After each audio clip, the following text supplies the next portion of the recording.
You told yourself you'd stop an hour ago. The match ends. You lost. And somehow, that makes it harder to put the controller down, not easier. One more round becomes 3. 3 becomes 10. This isn't a willpower problem. It's a design problem. And the design is happening inside your skull. Most people blame dopamine for the fun part, the winning, the reward, the yes.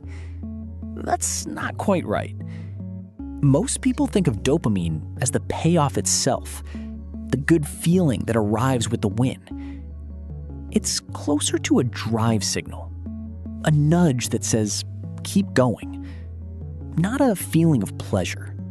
Dopamine peaks before the win, in the moment you're waiting to see if you got the kill, the drop, the rare item. The anticipation is the drug. The result is almost an afterthought. Game designers don't need you to win. They need you to keep waiting, to find out. Here's the part that should bother you. If a game rewarded you every single time, your brain would get used to it and stop caring. But if the reward comes sometimes, unpredictably, your brain never adapts. It stays alert. It stays hungry. This is the exact mechanism behind slot machines. Behavioral scientists have studied it for decades under one name: variable ratio reinforcement.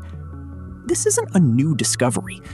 In the 1950s, psychologist B.F. Skinner ran experiments on pigeons, rewarding them with food on a random schedule instead of a fixed one. The pigeons packed far more and far longer than the ones on a predictable schedule.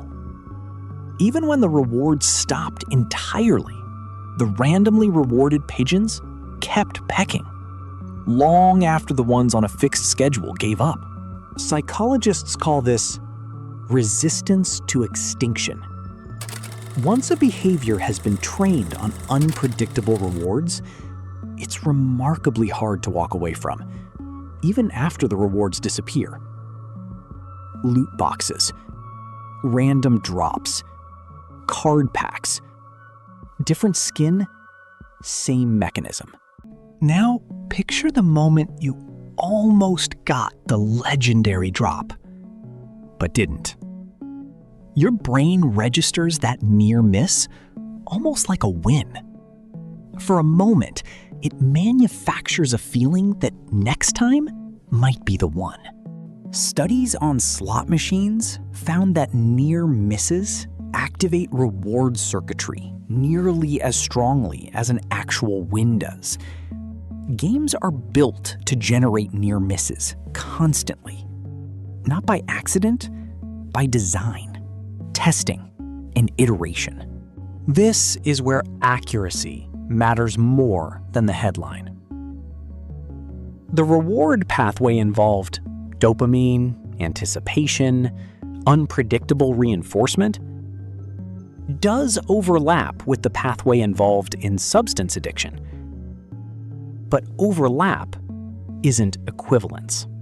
For most players, this system creates a pull, not a compulsion.